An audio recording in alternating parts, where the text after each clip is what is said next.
Мал сатқанда ноқтасына бекем бол. Қазақта малдың киесі ноқтасында деген ырым бар. Себебі ірі қараның пірлері ноқтада отырады деп түсінеді. Сондықтан малды сатқанда ноқтасын қоса бермейді.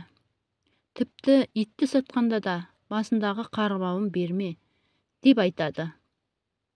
Үйдің киесі иттің қарғысында да қонақтауы мүмкін.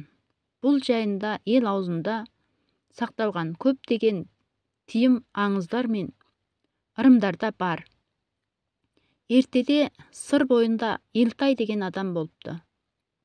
Оған әкесіне мұраға 5 үйір жылқы қалыпты. Елтай базарға 1-2 жылқысын апарып, азық-түлікке айырбастамақ болады. Жылқысы қымбат болғанына қуанып, ноқтасын қосып береді. Содан бастап Елтайдың дәулеті кеми түседі.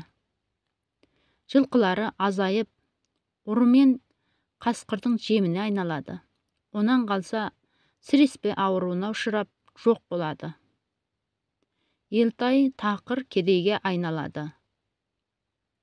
Басындағы бақытсыз күйі туралы ауылдағы бір қартқа мұң шағады.